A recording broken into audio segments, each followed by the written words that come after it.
ॐ स्थापकाय च धर्मस्य सर्वधर्मस्वरूपिणे अवतारवरिष्ठाय रामकृष्णाय ते नमः। वसुदेवसुतं देवं कंसचाणूरमर्दनं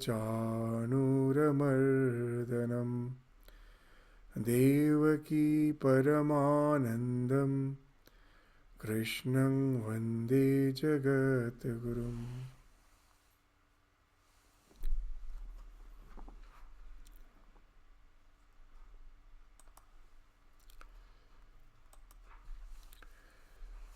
So in the last class, we were studying up to the 18th verse of the 10th chapter of Shrimad Bhagavad Gita, where we find that Arjuna is pleading Krishna, is requesting Krishna, is praying Krishna to describe in details the divine glories and manifestations, because he is never satiated, he never finds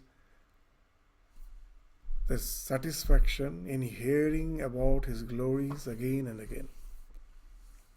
And in response to that, in the 19th mantra, in the 19th verse, now Krishna will be consenting to that request.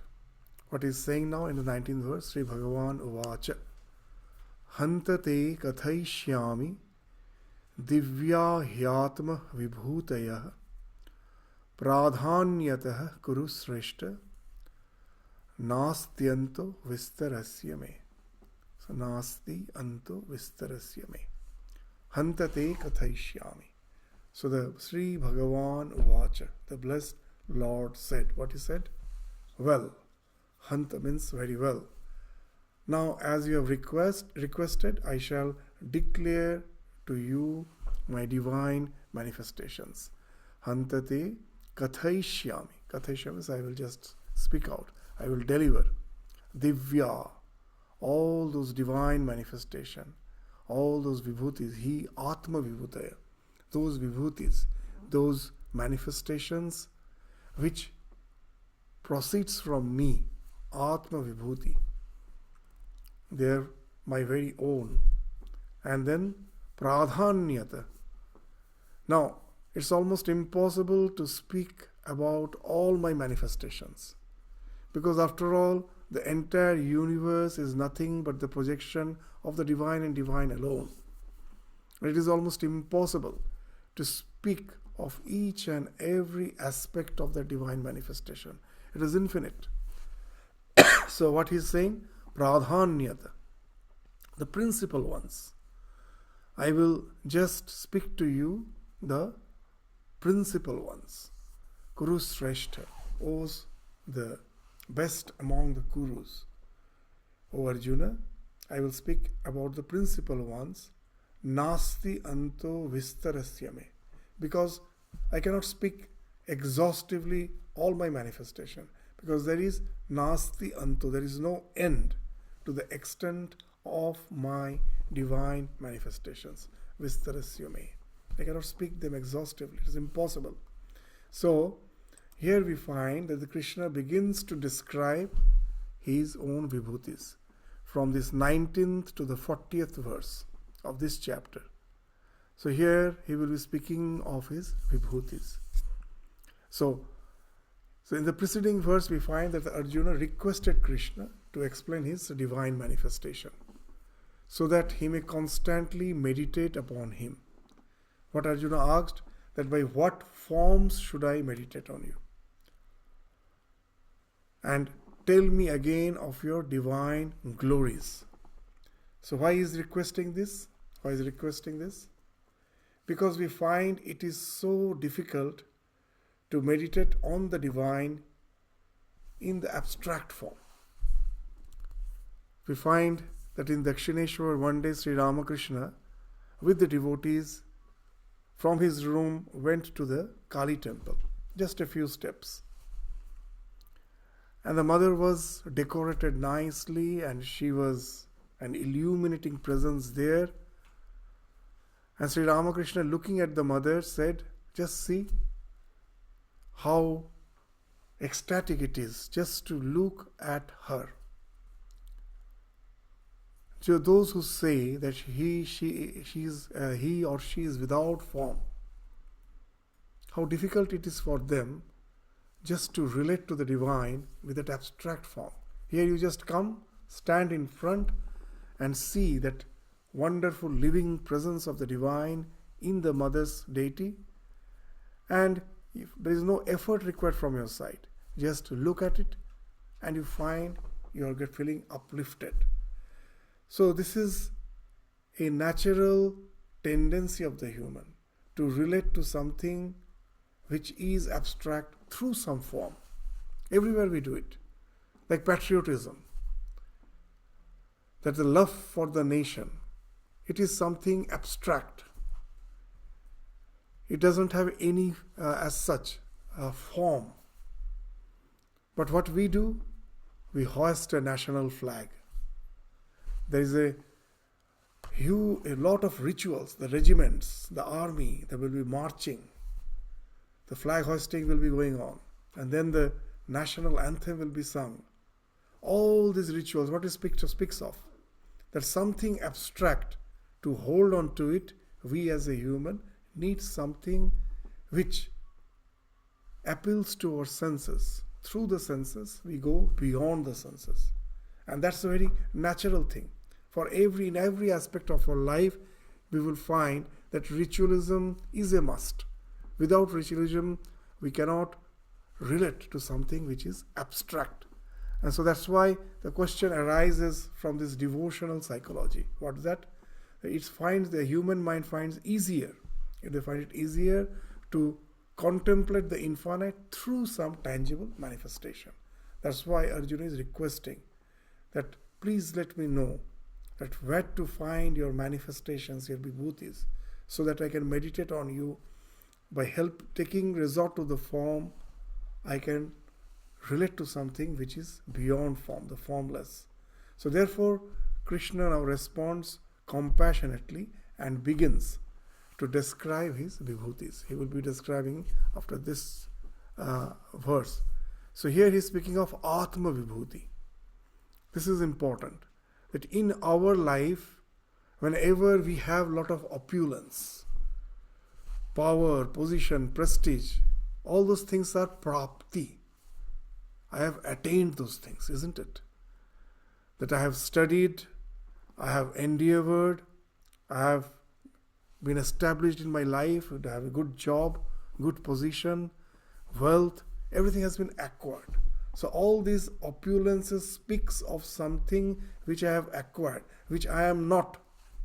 But here the word Atma Vibhuti means nothing has been acquired. It is my nature. It is projection of me and me alone. So it has came from me. The expressions of the same divine reality manifesting in extraordinary forms. So this Atma Vibhuti speaks of that. Vibhuti, just the word Vibhuti may confuse us. That just the way we acquire things, God also has so many things which speaks of his opulence.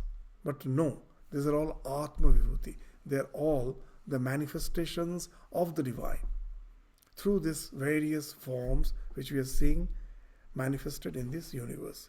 So that's why we will find that as we go through this chapter, he says that among all the lights, I am the sun. Among the mountains, I am the Meru. Among all the rivers, I am the Ganges. So like that, he will be just speaking of his highest manifestations through which he can be as if palpably felt. And each represents the most splendid or powerful expression within that class. So among the rivers in India, if you go, that Ganga is the longest, the broadest river. So all the things of that class, of all the rivers, that's the thing which is most expressive, most powerful, and that's what Lord is saying. I am manifested in all those things palpably. You can see me as if through all of them. So that's what he's indicating. And it cannot be exhaustively said, the word pradhanyat, as we were speaking of, because the entire universe is nothing but the manifestation of the divine. If we have to speak of the divine manifested in this universe, it is infinite. Because as we say that Kashi ke har kankar hai bhole Shankar, each and every pebble in Kashi is Shankar. Why to speak of Kashi? In the entire universe, each and every speck of dust is the expression of the divine, manifestation of the divine. Because the divine has projected himself in every nook and corner of this universe. He is pervading the entire universe. So I cannot as such exhaustively speak of the divine.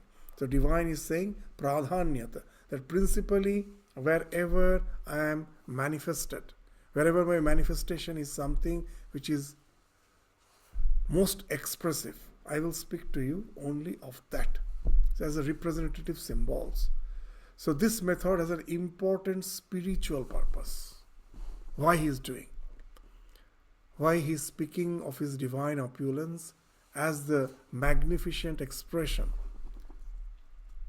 we find in this creation. So there is something called the faculty of awe in all human beings. We get awestruck whenever we are in the presence of nature. Infinite, the sky. Look at the sky, we forget ourselves. You're standing in front of the Himalayas. You find your ego is dissolving. You're standing in front of the ocean. Again, the same thing happens. Wherever you find this, the infinite, as if something is manifesting as the infinite, and we start losing this ego. The ego starts dissolving. We start getting totally absorbed with it. Why it happens?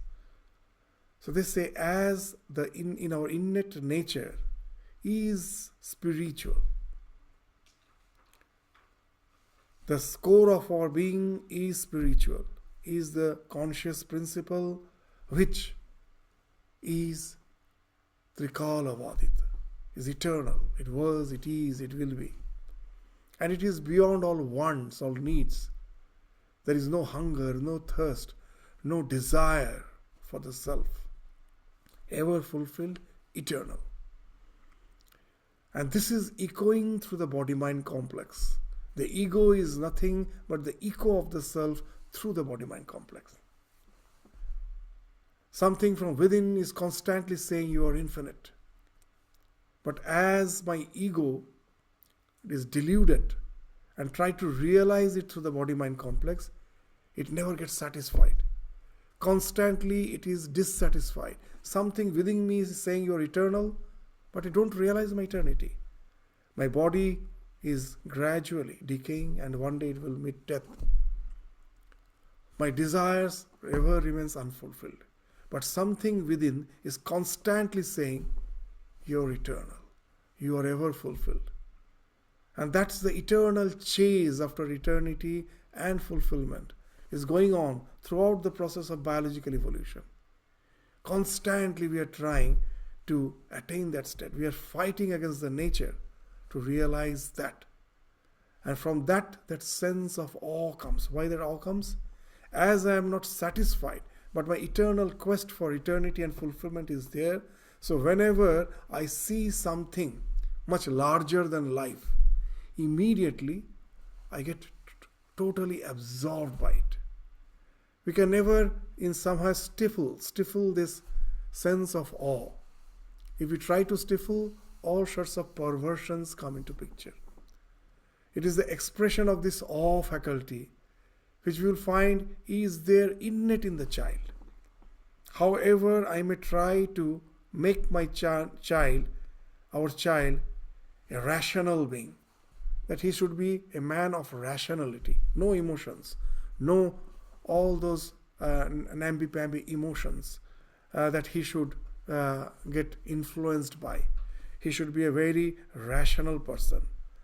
So what we think, that know all those religion which speaks of mythologies, myths, all these stories, they all result in a lot of visualization, and we get emotionally involved with all those visualization. It doesn't speak of a very practical way of life.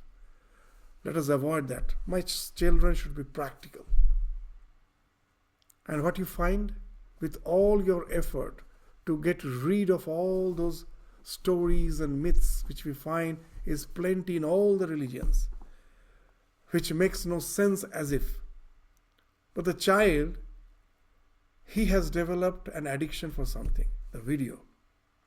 What he sees, he will just come and see all those characters, of the virtual world, the Superman, the Spider-Man, all these characters. Nowadays there are so many, and they're so much engrossed with it that I have tried not to influence him, not to open up those world of mythologies so that he becomes a rational person. But I find he's already involved in that in a different form. Why? Because something within always say you are not limited. That in our scriptures they say nicely, Sah, who is a human being? The one who always thinks of the infinite. Sah anantaya kalpate. Always he's thinking of the infinite. So when he finds that I cannot jump over a 20-story building or climb, immediately that through such character, the Spider-Man, this Batman, I identify myself with that character. And that's how I somehow get rid of my limitations. You'll find the child is so much identified with that, because the things which he finds is limiting him, by identifying with that character, he somehow feels that I can go beyond the limit. So that's why he will go to the store. Everyone, those who are doing the business, they also know. The childs are infatuated with that. You go to the Kmart, you get a Superman dress attire. The child wants that. He wants to get identified with it. This faculty of awe is working. However we may try, in the name of rationality, we can never stifle it. Nowadays you go to the school, the science teacher, the first thing he says, there is no God. And think as if the teacher is going to make the child rational. But the child grows, and at last throughout the world we find, with all our education, secular education, at last we find so much of fanaticism in the name of religion. Why? Because our awe faculty was not nurtured in the proper way.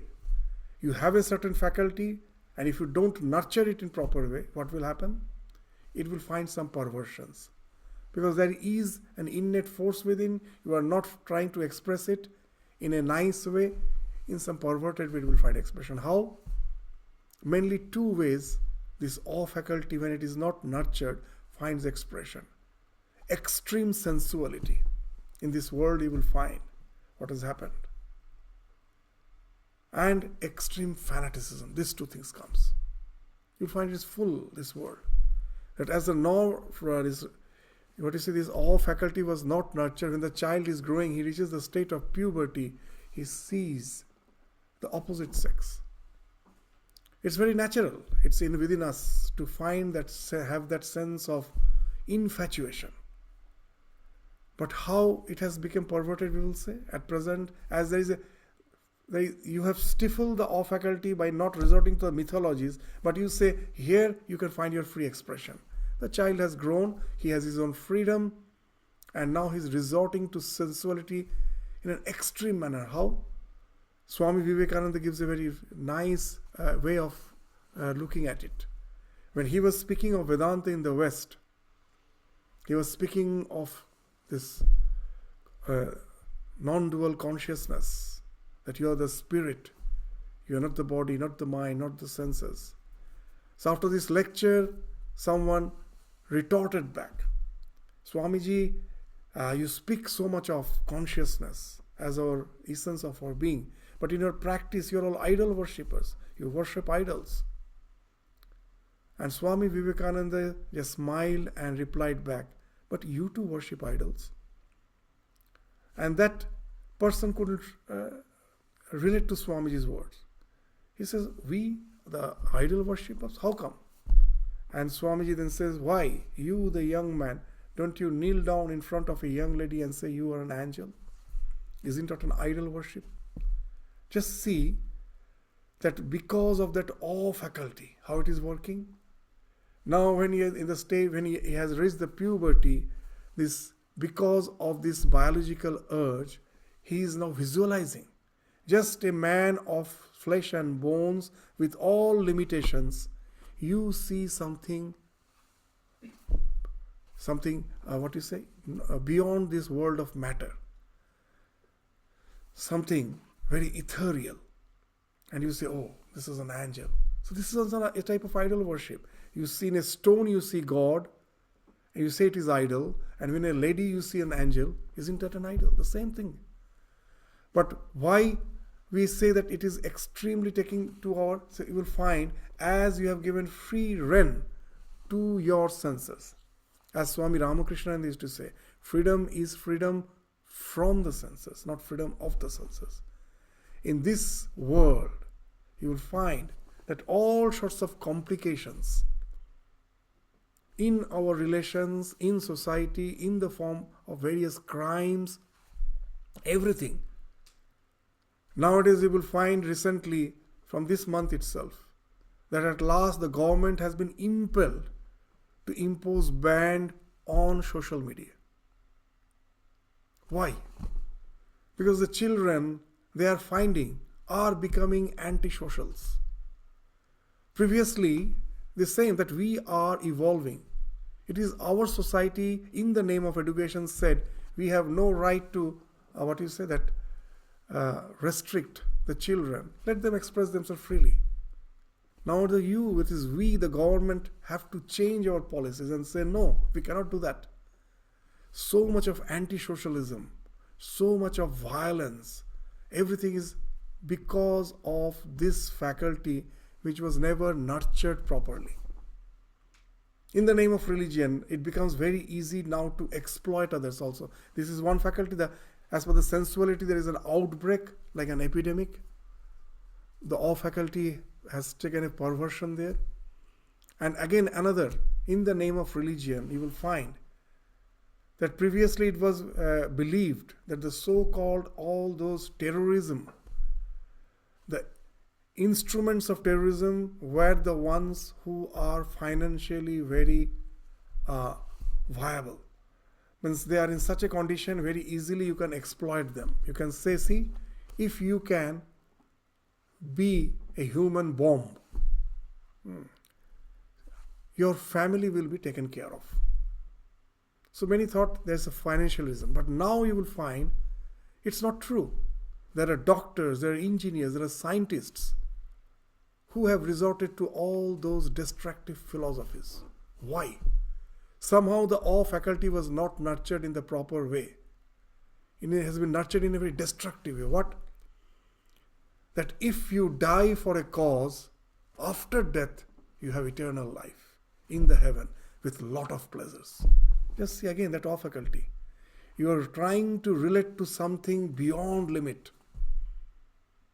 And for that you are resorting to some very destructive ideology. And just see that throughout the world, the havoc, these two things have created havoc, nothing else. These two things have created havoc. Sometimes just even the big leaders, to cover up their sensuality, resorts to war. It's happening. You will just see. That's how these two things, nothing else. And war with whom? Someone believes in that destructive philosophy. Just see that it's the awe faculty where it has taken us. With all our science, with all our technologies at last, as our awe faculty was not nurtured properly, we find there's a havoc happening in this entire world. Here comes the significance of the Bhagavad Gita. Just look at the mountain, feel the divine.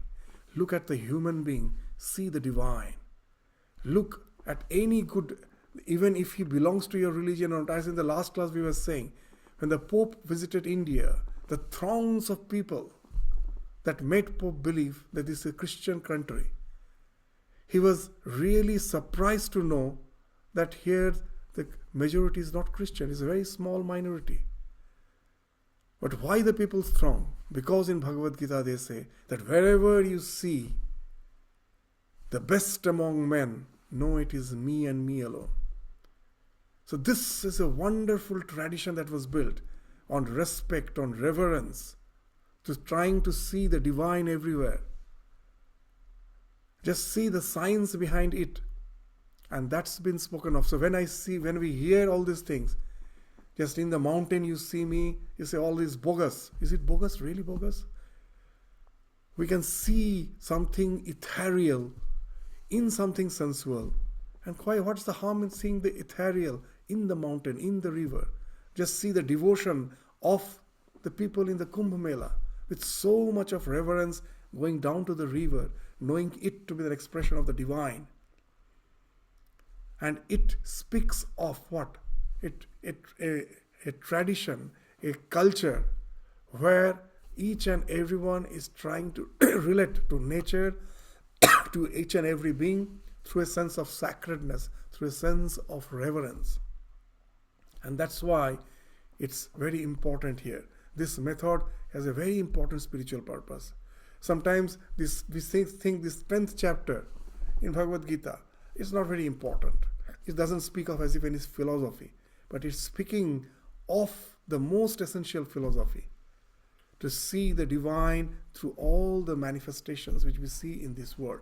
So this is you nurture the faculty of awe. We cannot stifle it, as we were saying.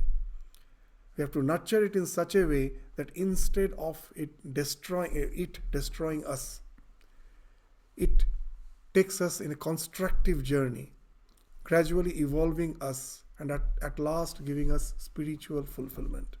And for that, this vibhuti is very important. So when you relate with your awe to something which is magnanimous, what happens? Your ego, the narrowness of your ego, that gets suspended. That's why we spend our money and just take a few days holiday and go for a trip to some mountains. That's what we do.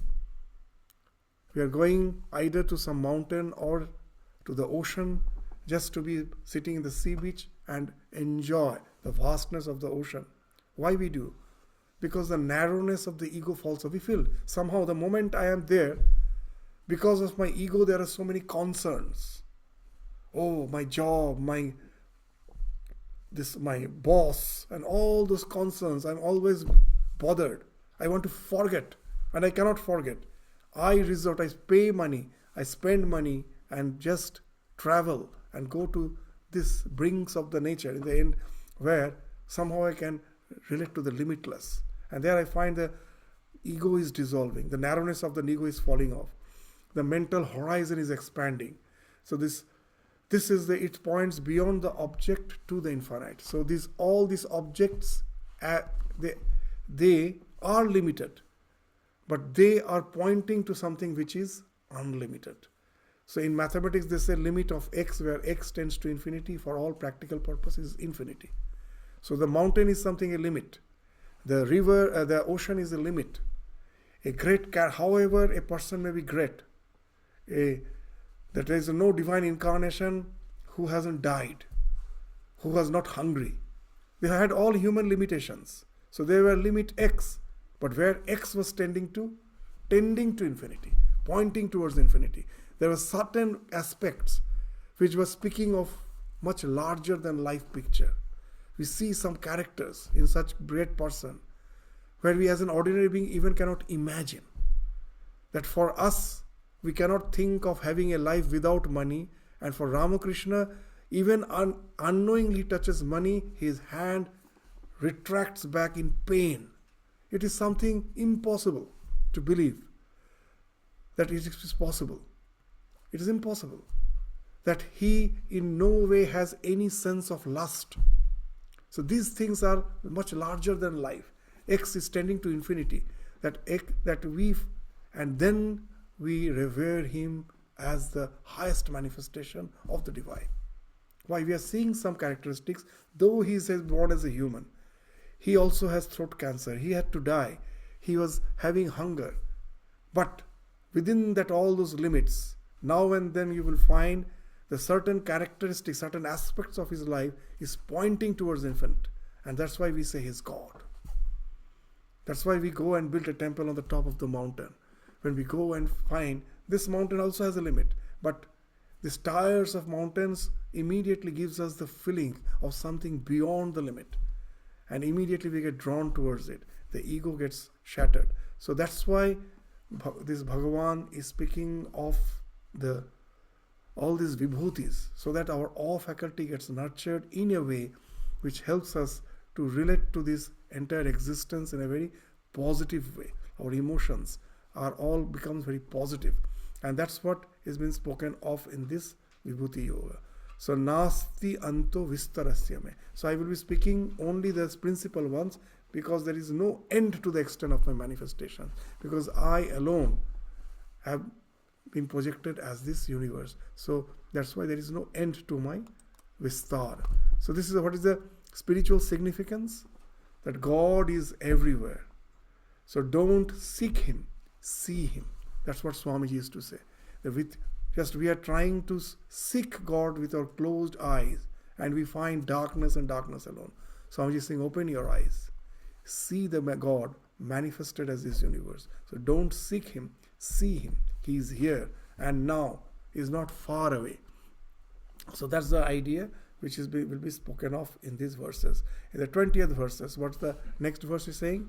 Aham Atma Gudakesha Sarva Bhuta Shayasthitaha. So from here it starts.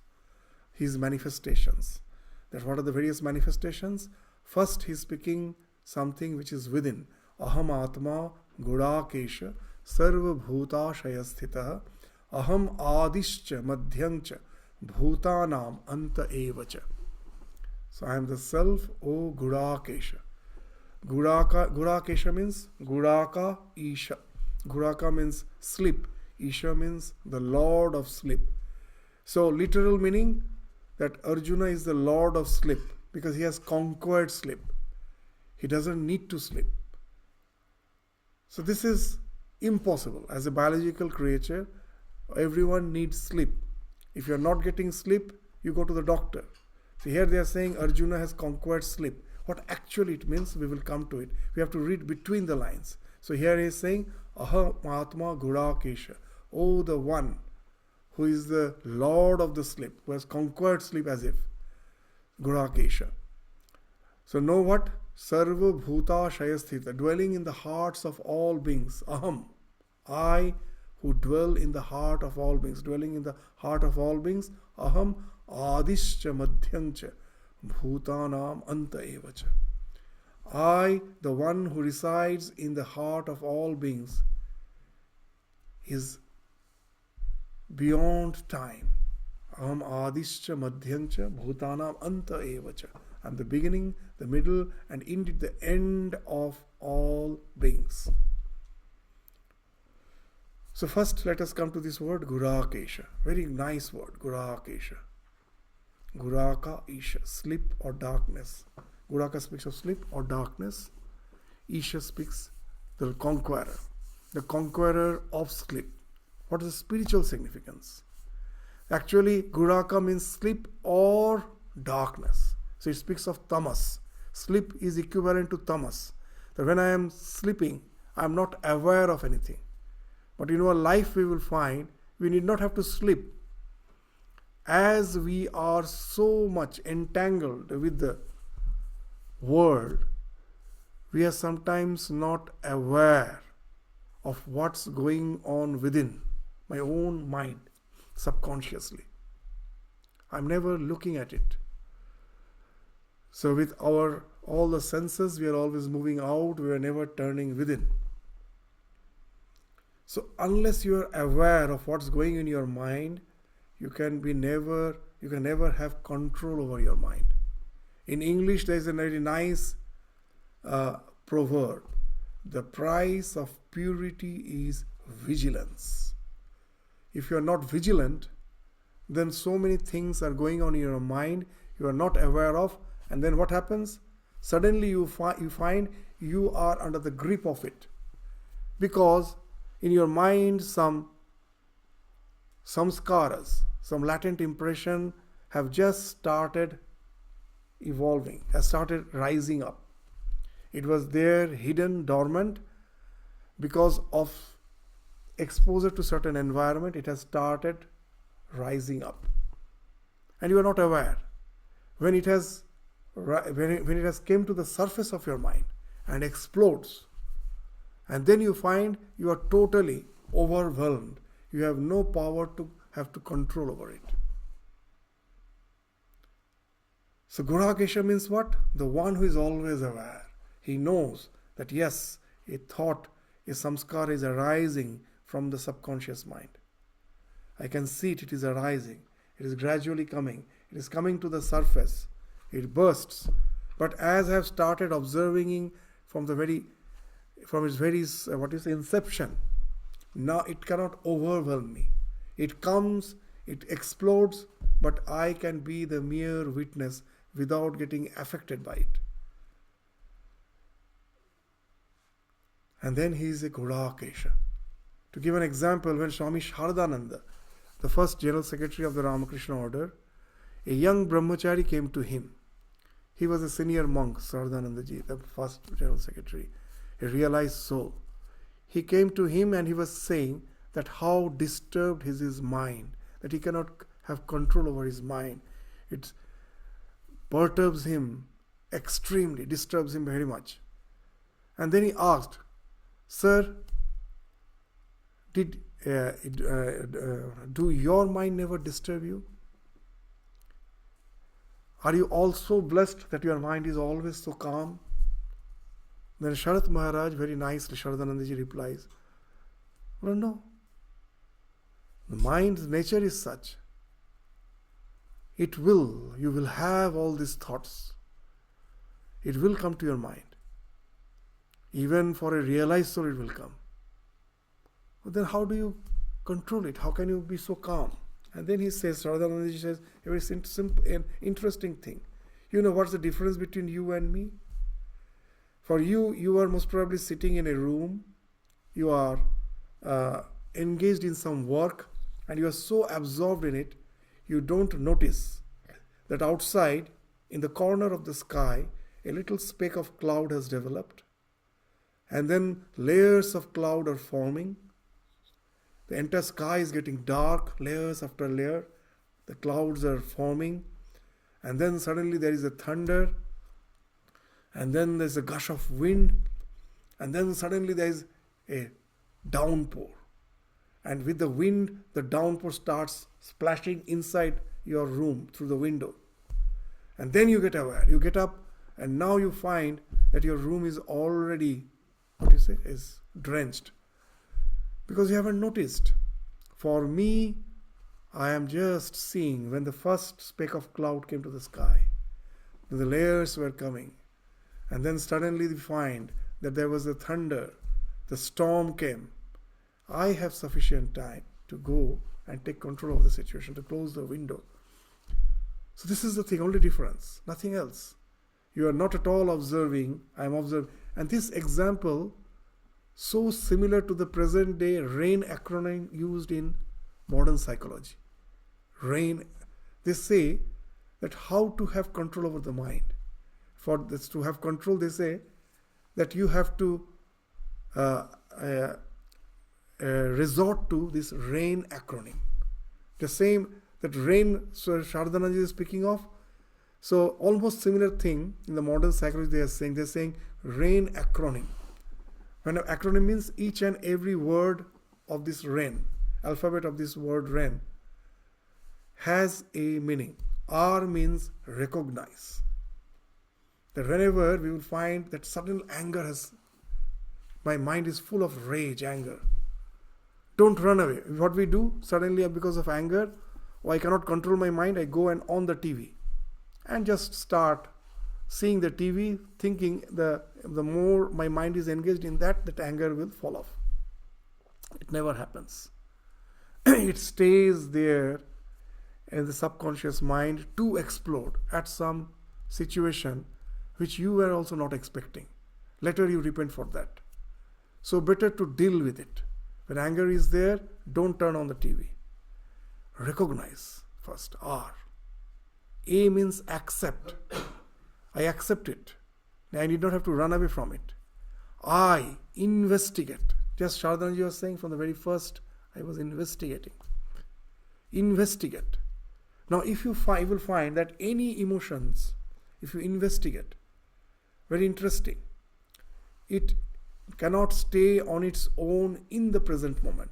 If I say to this anger, okay, you are, just now my mind is full of anger, I recognize, I accept, I will be with you at the present moment. You will find a very interesting thing. Anger cannot stay in the present moment. Because the moment you say, I will stay with you just for now, you'll find it is actually constantly getting fed by the past. Something has happened in the office, in my house, or somewhere, some incident had happened, which I am again and again recollecting, and that is feeding my anger, isn't it? That I had a fight with my colleague. I am thinking of that. So I'm going to the past again and again, and that is feeding my anger. Not only that today he said me such and such words. I couldn't reply him properly. Tomorrow when I go back to the office, I will say what I will say, I plan. So what you're doing, you're again anticipating. You're just going to the future. That future again is also feeding your anger. Now if you say to your anger, come, let's sit with you, but I just want to be with you in the present moment. I won't allow you to be fed by the past or by the future. Then you will find gradually the anger is getting sublimated. So you have dealt with it. So N speaks of noting or negating. Both are okay. You note down that when you investigate, what you note, that it is being fed by the past and by the future. You have noted, and then you negate. So N stands for noting and negating. So now what you're doing, you are now a Gurakesha. You're aware of each and every emotions which are rising in your mind, and you can nip them at the bud, at the very beginning. You don't allow them to kind of just explode as you are not aware of it. So that's why the price of purity is vigilance, how vigilant you are. And that's the meaning of the word Gurakesha. It's a very important word. We think purity is a type of innocence. It's not innocence. A small child is innocent. I think he's like a god. But the moment he comes to the stage of puberty, all the so-called the way of the world naturally starts finding expression through that child. Where has that innocence gone? It is not purity. Innocence is not purity. Innocence is not purity. What actually purity is? Purity is the maturity through the experiences of life. I've already gone through some experiences. I have faced the consequences from some experiences. I have learned from those experiences. Now I am alert. From the very beginning, at the very nip, I will nip it. I will nip it at the bud. To give the example of this purity, what purity is, that it is vigilance. It speaks of that maturity through your experience, and then that vigilance comes into picture. It's a wonderful episode in the life of Ramakrishna. Sri Ramakrishna for every year, 4 months, he used to go to Kamarpukur. Because in the monsoon season, the Dakshineshwari, the Ganges become too muddy. So the water, in those days, they used to drink the river water. So the river water was full of contaminants. And that's why Sri Ramakrishna used to get sick in those 4 months. So he used to go to the Kamarpukur every year on his initial days of sadhana. He used to go to Kamarpukur. And at that time, Holy Mother was staying. She was very young. She was staying in Jairambati. She was yet to stay with Ramakrishna. She was staying in Jairambati. So whenever Ramakrishna used to visit Kamarpukur, she from Jairambati is just 3-4 kilometers away from Kamarpukur. She will come from Jairambati and stay in Kamarpukur with her husband. She was still very young. Now, one day she was brooming the courtyard, and she had a long well. That was the norm of the day. She had a long veil. Ramakrishna couldn't see her face, and she was brooming. And Ramakrishna wanted to instill the idea of renunciation in her, because he was already leading a life of renunciate. So, being the wife, unless she also have the same feeling, then she may be forcing Ramakrishna to the way of worldly life. So Ramakrishna wanted that she also should be having that detachment. Those living in a family, she should be like a nun. So now, Ramakrishna had his own way of instruction. Very nicely he started conversing. Sharada Devi was, as young Sharada Devi was brooming the courtyard, and Ramakrishna sitting just on the edge of the veranda, was relaxedly, he was just having some hubble bubble, relaxing. And now he started conversing. He started saying, what's the use of having children? Now Holy Mother is growing. You know that once she is mature enough, as husband and wife, they are supposed to have children. And Ramakrishna doesn't want to have children, biological children. So he's saying, what's the use of having children? On the first birthday of your first child, you are so happy. You decorate yourself with ornaments, put the most precious sari. You have called all your villagers, all guests. And in that happy moment, suddenly you find your child is not well. And he is diagnosed to have cholera. And all your happiness is gone. And within a few days, in those days, epidemics were very common. And in a few days, your child is gone. You open up all your ornaments. You just throw away your expensive sari, and you will be just simply lamenting, falling on the ground, crying. And then, most probably after another 1 year or two, another child is born, and this time he dies because of malaria. The third child dies of tuberculosis. So Ramakrishna was repeating. And from inside the well, somehow now Sri Ramakrishna heard Holy Mother in a feeble voice is saying something. Will all of them die? The moment she said that, Ramakrishna jumped up from that seat where he was sitting. And he said, oh, it seems, I was thinking you're so innocent. But now I see I have stamped on the tail of a deadly cobra. And Holy Mother was all embarrassed. She also ran. Ramakrishna left the place. So now you will understand that the moment he heard the word, will all of them die, immediately Ramakrishna understood that she also was expecting a biological child. Otherwise, why will say that will all of them die? That from the subconscious mind, that thought has came. That being a householder, I too also have the right to be a mother. Most probably it was her own thought, or as always saying that now you are married, you should have children. Whatever may be the reason, that thought was there. And immediately Ramakrishna is no more joking or having casual conversation. So this is that vigilance. The moment he saw that it is rising, now he has a mission, different mission. He has purpose for his life. So we find he's jumping up. That purity is not innocence. It is price of purity is vigilance. And immediately stops the conversation and leaves the place. So that's the sign of purity, and that's what the word Gurakesha means. Not just simply that I don't sleep. He's a patient. He's better can go to the doctor for treating his insomnia. That's not in a way very ideal state. The word Gurakesha means the one who has gone beyond all tamas, darkness. His consciousness can pierce through all the darkness to find out even just at any thought arising and just nip it at the very bud itself. So that's what Arjuna is, Gurakesha. He is the one who has the control over the senses.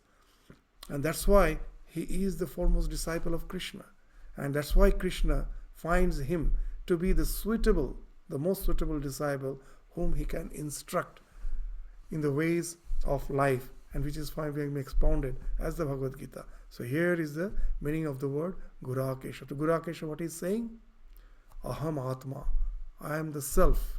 Just see what's the idea of self I have? That yes, there is something within me which is not changing. I am going through the 6 phases of change. Jayate, asti, vardhate, viparinamate, apakshiyate, nasti. I have been born, I exist for some time, asti, vardhate. At the beginning, at the initial phase, I grow, and then viparinamate, transformation comes, then apakshiyate, as my decay process starts, and then nasti, I end. But this me, at present, it has a beginning, it has an end, isn't it? I don't know what I was before my birth. It's all hearsay. The scriptures say you are infinite, you were. But I don't know. After death, what happens? As per my experience is concerned, as per my knowledge, limited knowledge, I don't know. So this is aham. But here when God is saying aham atma, I am the self within you. Immediately, what's the idea you get? The real self is one with God. It never dies. It was, it is, it will be. So by saying aham atma, the innermost self, the pure consciousness, the witnessing principle in all beings, he is what is speaking of? That he is not merely the cosmic ruler. He is not sitting somewhere in distant. He is in the heart of all beings. So he is immanent. He is not just transcendent. And being in the heart of all beings, what he is saying? That as because of ignorance we don't know our real nature. But actually you are one with me. So the highest dictum of the scriptures, the echo can be found in the word aham atma. The tattvamasi, aham brahmasmi. All this highest dictum of the Vedanta is echoes through the word aham atma. He being the self, I am one with that. In ultimate sense, I am the one with that. I am that Brahman. He being the innermost core of my being. If I negate this, all the things which has been associated with that, then I am in essence one with him. So that's the importance of the word aham atma. Sarva bhuta shayasthita. I am dwelling in the heart of all beings. The divine resides as the inner consciousness of every being. That speaks of the immanence, that he is not only transcendent, he is the inner controller. He is the one who is sitting within. Even in the Bible, the same idea is there. The kingdom of heaven is within you. The kingdom of heaven. That's where we find Jesus is as if coming out from the Abrahamic tradition. In his words, you find the echo of the Vedanta. That's a very, very novel idea which I find in the words of Jesus. The kingdom of heaven is within you. It's not something outside. It is here. So aham adischa madhyamcha. That's the thing, that I am the beginning, the end. That we find even in this Taittiriya Upanishad is mentioned. Yato va imani bhutani jayante. Yena jatani jivanti. Yat prayanti abhisham visanti. From where everything has emerged, that I am that from which everything has emerged. In me it is sustained. Again in me it merges. So that's the same thing. The God, as Krishna is saying, that in front of you I am standing as this physical being, but in essence I am the Lord who is the beginning, the sustainer, as well as the one in whom the entire creation merges. So what it's actually is indicating at? The immanence, that God is within all beings. This is the thing which is being pointed out. And he is the source, he is the one. It speaks of the unity, that from him everything has emanated. So it speaks of the unity as well as the immanence. So this verse. So what's the spiritual significance of this verse? That everything is sacred. As we have started studying the Isha Upanishad, the same idea. The very first verse, Isha Vasyam Idam Sarvam Yat Kincha Jagatyam Jagat. That everything is sacred. And that our, what you say, there's compassion, altruism becomes something natural, something spontaneous, something innate. It's not we have to culture it. As God is the essence of the entire creation, so that speaks of going beyond the selfishness, unselfishness. Because at present, because of ignorance, I think I am this limited body-mind complex. But when the Lord says that I am in each and every being, I am pervading the entire creation, then what's the idea? The self is something which is beyond this body-mind complex. It is this body-mind complex is not the thing which is the boundary of the self. It is limitless. And then the idea of interconnectedness comes. Altruism comes. When I attended one of the Buddhist seminars, very nice, someone questioned that you don't believe in self, but you believe in compassion. How come you believe in compassion when there is no self? That generally the idea that self is compassionate, but there is no self, anatma. I can believe that when you speak of detachment, that I understand, that if as I am not the self, that's why I am meditating, that I am not this body, not the mind, not the senses, I am just witnessing, I am not this. But from where the idea of compassion comes? The answer was something very revealing. He says, compassion is not something which you have to culture. In other religions, you speak of culturing compassion. We say, you just simply calm down your mind. It is the noise of the mind, it is the disturbance of the mind which just simply filters out the compassion, which is something indwelling, is innate. You don't have to practice it. In contrast to the declaration of the science that our genes are selfish, the Buddhists have started saying, no, the genes are altruistic. If you remove the noise of your mind, your concerns, your worries, your sense of competition, and be calm, you will find you need not have to cultivate compassion. It comes from within. A calm, a dhira, the one who is calm, is naturally compassionate. So when you can go beyond the ego boundaries, the narrowness of the ego, and just see the divine everywhere, then that compassion is something which becomes innate, natural. You see the sacred everywhere. Your service becomes worship. You become a 24/7 spiritual practitioner. Because your every act becomes a worship. It's not just before, in the words of Ramakrishna, that before Jalojog, before breakfast, all those rituals which I was doing in the corner of my house in the altar, that I term as worship, and after that my secular life starts.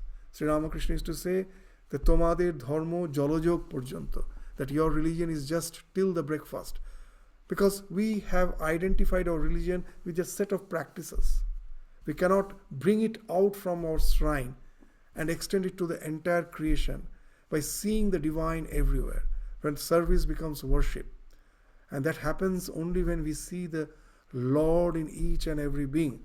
Then only it is possible. So service becomes worship. So serve every being as God.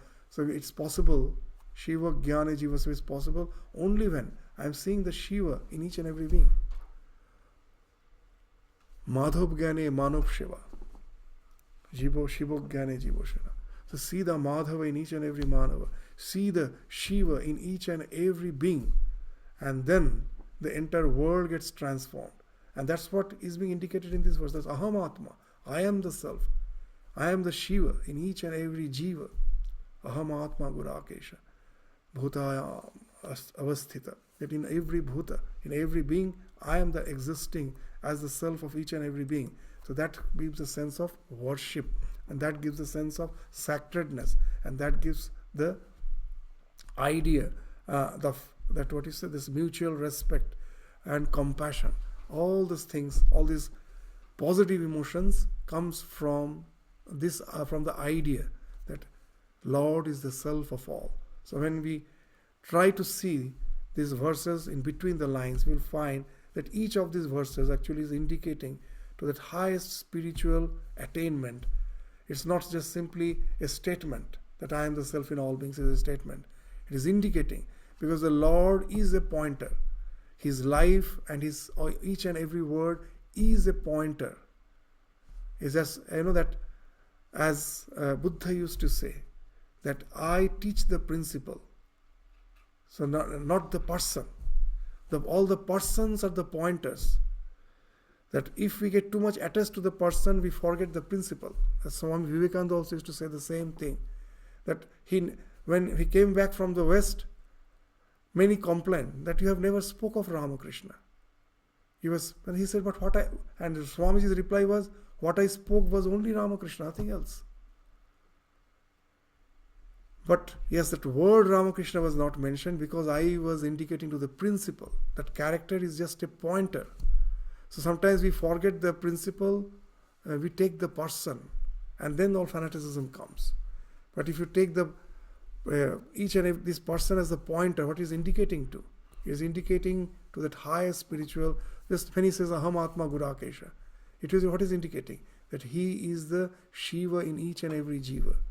From that, what it indicates? That we have to be selfless. We have to be having the sense of service towards all, and that we have to have serve all. That also as a sense of worship, not as helping others. The highest spiritual, all the dictums come from that simple statement, and that's been spoken of here. And now in the next verse we will find, we won't just continue, that after saying that he is the self within all and each and every being.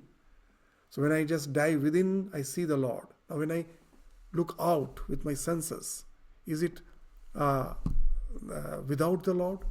Now everything there, the highest manifestations, what I see outside is also the same Lord. What I see within is the Lord, what I see without is also the Lord. He permeates the within as well as the without. So that will be all the things which I see outside, the mountains, the oceans, the rivers, everywhere he is the one who is manifesting. That will be pointed out from the 21st verse as we proceed to the 40th verse. These various aspects of the highest category of the nature as well as of some individual will be spoken of from this from the 21st to the 40th verse, which we will go through gradually as we proceed through these verses in the subsequent classes. So with this we just end our conversation today.